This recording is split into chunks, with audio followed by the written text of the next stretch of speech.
बच्चों, हम सभी को पता है मानव की 3 मूलभूत या प्राथमिक आवश्यकताएं होती हैं। पहला है भोजन, वस्त्र और मकान।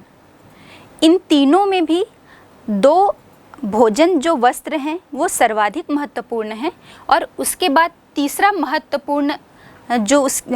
महत्वपूर्ण जो उसकी आवश्यकता है वो है मकान। और मकान या घर का उपयोग मनुष्य जो है वो अपनी जैविक आवश्यकता की पूर्ति के लिए या हम ये कहें कि विश्राम करने के लिए करता है। और जहाँ पर जिस भूखंड पर ये घर बने हुए होते हैं उस भूखंड को इन घरों के साथ हम बस्ती के रूप में जानते हैं या हम मानव बस्तियाँ कहते हैं, क्योंकि ये जो बस्तियां हैं या इन बस्तियों में जो हम घरों के समूह की बात कर रहे हैं, ये घर जो हैं वो मानव निर्मित होते हैं, मानव के द्वारा ही बनाए जाते हैं। और इसीलिए हम मानव भूगोल के अंतर्गत मानव अधिवास का अध्ययन करते हैं। तो इन बस्तियों में सिर्फ ये घरों का ही समूह नहीं होता है, और जो घर यहाँ पर बने होते हैं उन घरों में भी अलग अलग प्रकार के घर हमें मिलेंगे, चाहे वो आकार के दृष्टि से हो या फिर जो उनका निर्माण किया गया है, या हम ये कहें कि उसकी निर्माण सामग्री के आधार पर भी हमें इसमें भिन्नता देखने को मिलती है। फिर चाहे वो घास फूस से बनी झोपड़ी हो या लकड़ियों से बनी कुटिया, या हम ये कहें कि सीमेंट, कंक्रीट, ईंटों से निर्मित या लोहे से निर्मित बहुत बड़ा भवन या राजमहल की भी हम बात करेंगे, तो ये सब जो घर या आवास के अंतर्गत ही शामिल होते हैं और हम इसे मानव बस्ती के नाम से जानते हैं। तो हम कह सकते हैं इस प्रकार हम मानव बस्तियों को विभिन्न घरों का, या हम ये कह सकते हैं एक या बहुत सारे घरों का समूह होता है जो मानव के द्वारा निर्मित किया जाता है, और इन घरों में अलग अलग व्यवसाय या कार्यों को करने वाले व्यक्ति जो हैं वो निवास करते हैं। ये बस्तियां भी अपने आकार और प्रतिरूप के आधार पर हमें इसमें भिन्नता देखने को मिलती है। और इन बस्तियों में हम जब मानव बस्ती की बात करते हैं तो ये सिर्फ यहाँ पर घर ही नहीं होते, घरों के साथ हमें सड़कें भी मिलेंगी, मतलब परिवहन के अलग अलग साधन यहाँ पर मिलेंगे। इसके साथ साथ हमें चिकित्सालय या हॉस्पिटल जो है वो मिलेगा, स्कूल, शालाएं मिलेंगी हमको, साथ ही हमको अलग अलग जो है वो औद्योगिक कारखाने मिल सकते हैं, कृषि फॉर्म मिल सकते हैं। सांस्कृतिक कारकों में हम देखें तो मंदिर, मस्जिद या चर्च भी हमको इन मानव बस्तियों के अंतर्गत ही मिलेंगे, और इन सभी को मिलाकर हम उसे मानव बस्ती कहते हैं। मानव बस्ती का यदि हम आकार, वहाँ पर मिलने वाली सुविधाएं या इन घरों या आवास की संरचना के आधार पर इनका वर्गीकरण करें तो हमें ये 2 प्रकार की मिलती हैं। पहली ग्रामीण बस्ती होती है और दूसरी नगरीय बस्ती।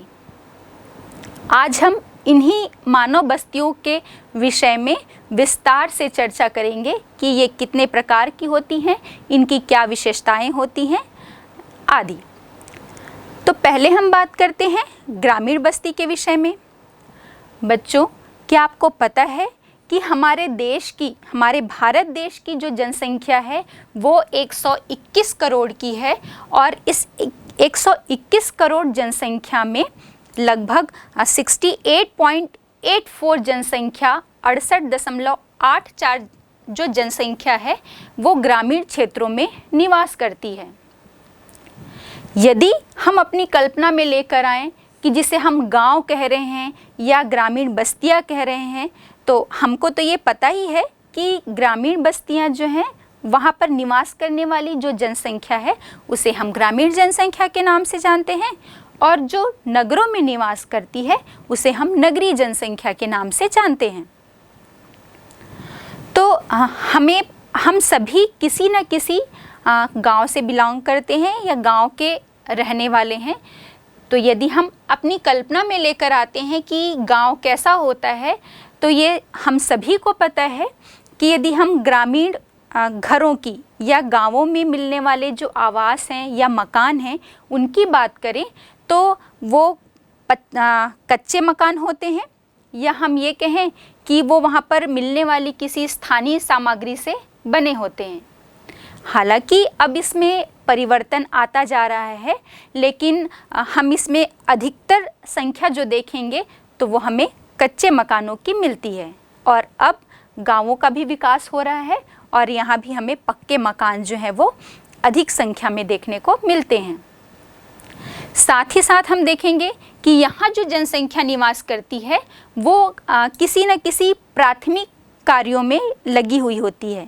अधिकतर जनसंख्या जो है वो या तो मछली पालन का कार्य करती है, या जैसे कृषि कार्य करेगी, या फिर पशुचारण या वन उत्पाद से संबंधित जो है कार्य में, मतलब प्राथमिक व्यवसाय वाले कार्यों में ये जनसंख्या जो है वो लगी हुई होती है। हम गांवों की बात करेंगे तो यहाँ देखेंगे कि हमें यहाँ किसी भी प्रकार की प्रशासनिक इकाई जो है वो देखने को नहीं मिलती। और जब हम सुविधा की बात करेंगे तो सुविधाओं में भी, जैसे स्वास्थ्य से संबंधित हम देखें तो प्राथमिक चिकित्सा तक की सुविधा हमें देखने को मिलेगी। यदि हम शिक्षा की बात करें तो मैक्सिमम या अधिकतर जो है वो आपको उच्चतर माध्यमिक स्तर तक की शिक्षा की सुविधा यहाँ पर हमको देखने को मिलेगी। यदि हमें और उच्च स्तर तक की शिक्षा प्राप्त करनी है या हमें और मेडिकल फैसिलिटी या आधुनिक जो है चिकित्सा की सुविधा चाहिए तो हमें नगरों की तरफ जाना होता है। यहाँ पर मिलने वाली जो सड़कें हैं वो भी कच्ची सड़कें होती हैं। पक्की सड़कों का यहाँ पर हमें अभाव देखने को मिलता है। अब ये तो हो गई ग्रामीण बस्तियों की विशेषताओं के विषय में हमने चर्चा की। यदि हम बस्तियों के बारे में भी बात कर रहे हैं तो हम इनके विकास की अवस्थाओं को देख लेते हैं। जैसे यदि हम पिछले इतिहास में जाएं तो आदि मानव का जो समय है तब से हम बात करते आ रहे हैं वर्तमान समय तक, तो हम देखेंगे कि पशुचारण के बाद जैसे ही मनुष्य ने कृषि कार्य प्रारंभ किया, तो जब उसने कृषि कार्य प्रारंभ किया तो उसे आवश्यकता महसूस होने लगी कि उसे एक स्थायी आवास की आवश्यकता है। उसके बाद भी उसने जब स्थायी आवास का निर्माण किया, एक स्थान पर स्थायी आवास का निर्माण करके अपने कृषि कार्य से वो आय अर्जित करता था। फिर धीरे धीरे उस भू भाग का जो है, उस भूखंड का जो है, उसकी उपजाऊपन में या हम ये कहें कि वहाँ पर कृषि कार्य करने से अधिक उत्पादन जब उसे नहीं मिलता था तो उस परिवार के जो अन्य सदस्य हैं या उस क्षेत्र में जो निवास करने वाले जो और लोग हैं वो थोड़ी दूर जाकर या किसी दूसरे जगह जाकर अपना कृषि कार्य करते थे और वहाँ पर अपने आवास का निर्माण करने लगे। तो हम ये क्या देखते हैं कि दो बस्तियाँ बन गई। अब इन बस्तियों तक पहुंचने के लिए फिर रास्ते का निर्माण हुआ, सड़कों का निर्माण हुआ। पहले ये पगडंडियाँ, फिर कच्ची सड़कें, और उसके बाद निरंतर विकास की ओर जो है ये बढ़ता गया। और अभी हम वर्तमान समय में तो देखते हैं तो ये हाईवेज़ का जो है ज़माना हम कह सकते हैं, या हमको अधिकतर जो है सड़कों में आधुनिकतम विकास की जो स्थिति है वो देखने को मिलती है। हम बस्तियों में भी बात करेंगे तो पहले लोग एक दूसरे से बहुत कम मिलते जुलते थे, पिछड़े हुए क्षेत्र की हम बात करेंगे। और अब बस्तियों में हम एक पूर्वा से लेकर महानगर तक की जो स्थिति है वो हम देखने को हमको मिलेगा। मतलब एक छोटा पूर्वा जिसे हम पल्ली भी कहते हैं, वो बस्ती भी होगी छोटी सी। और हम एक महानगर तक की बात करेंगे तो उस महानगर में हमको अधिक से अधिक जो है वो आधुनिकतम सुविधाओं से सुसज्जित वो महानगर देखने को मिलेगा। तो ये सब हम बस्तियों के नाम से ही इसे जानेंगे। अब हम बात करते हैं कि जो हमने कहा कि ग्रामीण बस्तियाँ या नगरीय बस्तियाँ, तो बस्ती कोई भी हो उसे कुछ फैक्टर उसके विकास को प्रभावित करते हैं, उसके प्रतिरूप को, उसके आकार को निर्धारित करने वाले कुछ कारक हैं। आइए हम उन कारकों के बारे में चर्चा कर लेते हैं। तो पहला फैक्टर है आपका भौतिक कारक। भौतिक कारक के अंतर्गत स्थलाकृति हो गई, हम उच्चावच की बात करते हैं, भूमि हो गई, वहाँ पर मिलने वाली मृदा हो गई, या हम ये कहें कि जल की उपलब्धता। ये सारी चीज़ें या ये सारे तत्व जो हैं वो भौतिक कारक के अंतर्गत आते हैं, जो किसी भी स्थान पर बस्ती के विकास को प्रभावित करते हैं। बस्ती के विकास को हमको मालूम है, यदि हम पिछले समय पे जाएं तो हम देखते हैं कि जल की जो उपलब्धता है वो बहुत हद तक जो है बस्ती के विकास को या मानव अधिवास के विकास को प्रभावित करती है, क्योंकि जल जो है वो प्राथमिक आवश्यकता है मनुष्य की।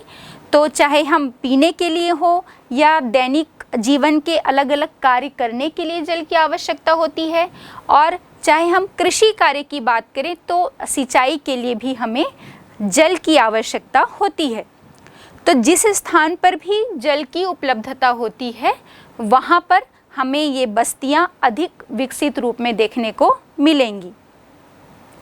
उच्चावच भाई जो समतल भूभाग होगा वहाँ पर हमें अधिवास या लोग जो हैं वो अधिक निवास करना चाहेंगे। ये तो एक समझने वाली ही चीज़ है, और हम अपने आसपास भी ये महसूस करते हैं कि जहाँ भी समतल भूभाग होगा तो हमको पता है कि वहाँ पर हमें कृषि कार्य करने के लिए एक हम ये कहें कि समतल भूभाग मिल रहा है, साथ ही वहाँ पर हमें किसी भी प्रकार की मेहनत नहीं करनी पड़ेगी उस भूभाग को समतल करने के लिए। हमें परिवहन के साधन भी वहाँ पर बहुत अच्छी रूप में विकसित मिलेंगे। तो जहाँ पर मतलब हम ये कहें कि जो समतल भूभाग होता है या जहाँ पर जल की उपलब्धता होती है, जहाँ पर कि मिट्टी उपजाऊ होगी, वहाँ पर हमें आवास या ये घर या हम ये कहें कि ये बस्तियाँ जो हैं वो अधिक विकसित रूप में देखने को मिलेंगी। और हम अपने भारत के संदर्भ में भी जब बात कर रहे हैं तो हम देख सकते हैं कि हमारे भारत का जो उत्तर का विशाल मैदान है, या हम अपने डेल्टाई क्षेत्रों की भी बात करेंगे, तो चूँकि वहाँ पर समतल भूभाग और उपजाऊ मिट्टी, ये सब जो कारक हैं वहाँ पर बहुत अच्छी तरह से विकसित मिलते हैं, इसलिए वहाँ पर मानव अधिवास का भी बहुत अधिक विकास हुआ है या बस्तियों का अधिक विकास हुआ है। हम अपने पश्चिमी राजस्थान में भी चले जाते हैं तो चूँकि वो पूरा एक विशाल मरुस्थल है, तो वहाँ पर भी हम ये चीज़ देखेंगे कि जहाँ पर जल की कमी है वहाँ पर मरुस्थलीय क्षेत्र है। तो जहाँ कहीं भी जल की उपलब्धता, भूमिगत जल की उपलब्धता वहाँ पर मिलेगी, तो वहाँ पर लोगों की सघन बसाहट या हम ये कहें कि सघन बस्तियाँ जो हैं वो देखने को मिलती हैं। अगर हम अपने हिमालयीन क्षेत्र में चले जाएं तो वहाँ पर हमें जो है वो एकाकी बस्तियों का रूप या बिखरी हुई बस्तियों का रूप देखने को मिलता है। लोग वहाँ पर पर्वतों को, पहाड़ों को काटकर सीढ़ी नुमा खेत बनाते हैं और फिर वहीं उन खेतों के आसपास ही वो अपने बस्तियों का या घरों का जो है वो निर्माण करते हैं। तो ये हो गए भौतिक कारक जो बहुत हद तक किसी भी बस्तियों के विकास को प्रभावित करते हैं। अब इसके बाद हम देखते हैं सांस्कृतिक कारक। दूसरा फैक्टर है सांस्कृतिक, या हम इसे कल्चरल फैक्टर भी कहते हैं। तो इसमें सामाजिक संरचना, जाति या धर्म को हम शामिल करते हैं, और हम ये देखते भी हैं कि सामाजिक संरचना के अंतर्गत हमने आसपास ही अपने कई गांवों को देखेंगे कि वहाँ पर किसी पर्टिकुलर विशेष समाज के लोग ही या विशेष जाति समुदाय के ही लोग निवास करते हैं। हम ये कहते हैं ना भाई फला गांव में ये साहू समाज जो है या इस जाति के लोग या इस समुदाय के लोग अधिक देखने को मिलते हैं, या हम ये कहें कि उस समुदाय के लोग या जाति और धर्म के आधार पर ही वो बस्तियां जो हैं वो विकसित हमको देखने को मिलती हैं। लेकिन ऐसा नहीं है, समय के अनुसार चीज़ें जो हैं वो परिवर्तनशील होती हैं, और ये भी हम नहीं कह सकते कि किसी एक गांव में सिर्फ एक ही जाति या एक ही धर्म के लोग जो हैं वो निवास करते हैं। हम ये कह सकते हैं कि उसकी अधिकता जो है, उस समुदाय की अधिकता वहाँ पर देखने को मिलेगी। लेकिन उसके अतिरिक्त और भी धर्म और जाति के लोग किसी भी क्षेत्र में या किसी गांव में, किसी बस्ती में निवास करते हैं। अब तीसरा जो फैक्टर है वो आपका, हम इसे ऐतिहासिक या सुरक्षा संबंधी जो कारक हैं वो भी बस्तियों के विकास को प्रभावित करते हैं। मतलब कहीं भी हमें किसी चीज़ का, चाहे वो चोरी हो या डकैती हो या किसी आतंक का हमें खतरा नज़र आता है, तो हम क्या करते हैं कि एक ग्रुप या समूह में जो है वो निवास करना चाहते हैं, और वो ग्रुप या जो समूह हैं वो हमें सुरक्षात्मक दृष्टिकोण से सही लगता है। तो ऐसे क्षेत्र में जहाँ पर इन चीज़ों का खतरा होता है, वहाँ पर हमें सघन बस्तियाँ देखने को मिलती हैं, वहाँ हमें एकाकी बस्तियाँ देखने को नहीं मिलेंगी। हम अपने पश्चिमी भारत के भी क्षेत्र में देखेंगे तो यहाँ पर जितनी भी जो बस्तियाँ विकसित हुई हैं वो इन सुरक्षा संबंधी कारक जो हैं वो यहाँ पर ज़्यादा महत्वपूर्ण है, या हम ये कहें कि इन बस्तियों के विकास का कारक जो है वो ऐतिहासिक या सुरक्षा संबंधी कारक होता है। अब हम बात करते हैं कि ये ग्रामीण बस्तियों के भी मतलब यहाँ पर इन बस्तियों का जो आकार होता है, या वहाँ पर जो बस्तियाँ समूह में जो मिल रही हैं, तो आकार और उनके बसाहट के आधार पर इसका वर्गीकरण किया गया है। तो हमें 4 प्रकार की बस्तियां जो हैं, ग्रामीण बस्तियां देखने को मिलती हैं। पहला हम कह सकते हैं, पहला जो है वो सघन बस्तियां, या हम ये कहते हैं कॉम्पैक्ट सेटलमेंट है। दूसरा हम बात करेंगे परिक्षिप्त बस्तियां या डिस्पर्स्ड सेटलमेंट होता है। तीसरा जो है वो अर्धगुच्छित बस्तियां, या हम इसे सेमी क्लस्टर्ड सेटलमेंट भी कहते हैं। और नेक्स्ट चौथा जो है वो आपका संयुक्त बस्तियां, या हम जिसे कंपोजिट सेटलमेंट की बात कहते हैं, या कंपोजिट सेटलमेंट कहते हैं। आइए अब इन चारों बस्तियों की जो विशेषताएं होती हैं, किस प्रकार की विशेषताएं यहाँ पर देखने को मिलती हैं, वो हम इस संबंध पर चर्चा करते हैं। आइए अब हम इन चारों प्रकार की ग्रामीण बस्तियों के विशेषताओं के विषय में बात करते हैं। तो इसमें पहले नंबर पर हम देखते हैं, जिसे हमने कहा था सघन बस्तियाँ, गुच्छित बस्तियाँ या संकुलित बस्तियाँ। आपको नाम में कन्फ्यूज़न नहीं हो सकता है, तीनों ही नामों से इसे पुकारा जाता है। हाँ, या तो कह सकता है गुच्छित बस्तियों की विशेषताओं के बारे में बताइए, या सघन बस्तियों के बारे में बताइए। तो गुच्छित कहें, सघन कहें या संकुलित बस्तियाँ, ये सब एक ही टर्म्स हैं। हम इसे कॉम्पैक्ट या क्लस्टर्ड सेटलमेंट के नाम से भी जानते हैं।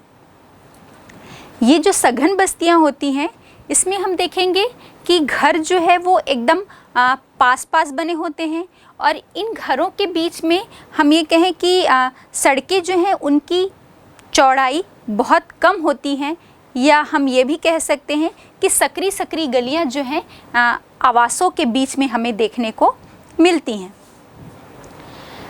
अब यहाँ पर पास पास घर तो बने ही होते हैं, साथ ही इन बस्तियों की जो जनसंख्या है वो भी बहुत सघन होती है, या हम ये कहें कि बहुत अधिक जनसंख्या जो है वो यहाँ पर निवास करती है। यदि हम इनके बनने का उद्देश्य या इन बस्तियों के विकसित होने का जो उद्देश्य है, या तो ये सुरक्षात्मक कारणों से विकसित होते हैं, या जहाँ पर उपजाऊ भूभाग या उपजाऊ भूमि जो है वो मिलती है, वहाँ पर ये बस्तियाँ जो हैं वो अधिक देखने को मिलती हैं। क्योंकि अभी हमने थोड़ी देर पहले ही बात की थी कि सुरक्षात्मक दृष्टिकोण से भी जहाँ पर सुरक्षा की बात होती है, तो वहाँ पर लोग पास पास या इकट्ठे रूप में जो है वो रहना पसंद करते हैं।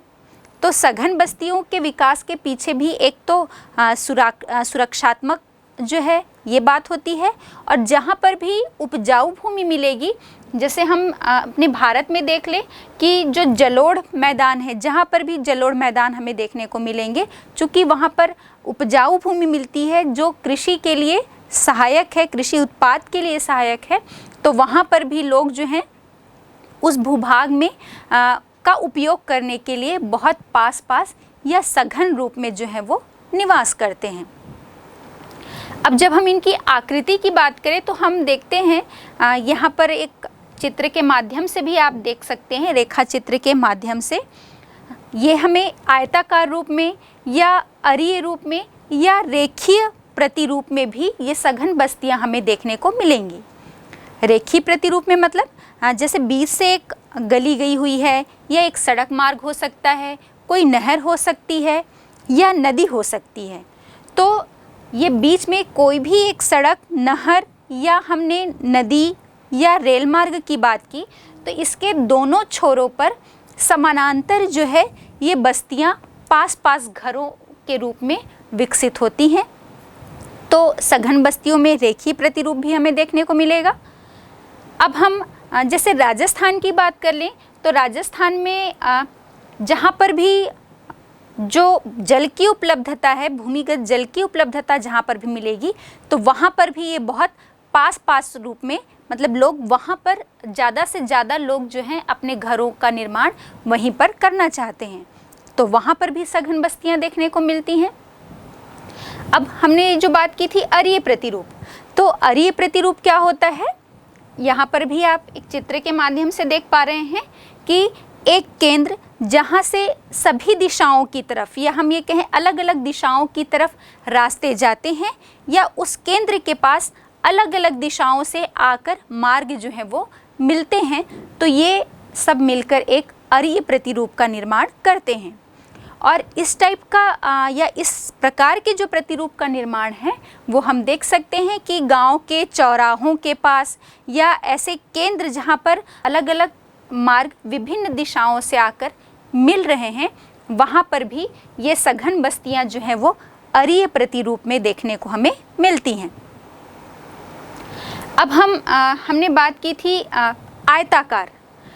आयताकार प्रतिरूप में क्या होगा, जब दो समानांतर हम ऐसे क्षेत्र देख सकते हैं कि जिस क्षेत्र में या जिस भूखंड में दो सड़क मार्ग, दो रेल मार्ग जो हैं वो समानांतर आकर पैरेलल चल रही हैं और एक दूसरे को समकोण पर काट रही हैं। तो हर भुजाओं के पास, या हम ये कहें कि हर मार्ग के सहारे ये बस्तियां जो हैं या लोग जो हैं वहाँ पर अपना घर का निर्माण करते हैं, और ये प्रतिरूप जो है वो आयताकार प्रतिरूप बनता है। अब भारत में हम बात करें कि कहाँ पर या भारत के किन क्षेत्रों में हमें ये सघन बस्तियाँ देखने को मिलेंगी, तो हम यहाँ पर देखते हैं कि जो पूरा हमारा विशाल मैदान है, उपजाऊ जलोढ़ मैदान, जहाँ पर भी हमें देखने को मिलेगा, चाहे वो उत्तर के विशाल मैदान की हम बात करें या हम तटीय क्षेत्रों में, डेल्टाई क्षेत्रों में जो है वहाँ पर भी हमें जलोढ़ मैदान के रूप में समतल भूमि देखने को मिलेगी, तो वहाँ पर भी ये बस्तियाँ, सघन बस्तियाँ जो हैं वो विकसित देखने को मिलती हैं। साथ ही हम देखते हैं सघन बस्तियों का प्रतिरूप हमें भारत में पंजाब, हरियाणा, उसके बाद हम देखते हैं पश्चिमी उत्तर प्रदेश, मध्य प्रदेश के बुंदेलखंड में, और पूर्वोत्तर राज्यों में नागालैंड में हमें सघन बस्तियां अधिकतर देखने को मिलती हैं। अब इसके साथ ही साथ हमने भी बात की थी कि जल की उपलब्धता के कारण जो पश्चिमी राजस्थान है वहाँ पर भी, जहाँ भी भूमिगत जल की मात्रा मिलती है, वहाँ पर लोगों की जो सघन बसाहट है या ज़्यादा से ज़्यादा जनसंख्या वहाँ पर निवास करती है।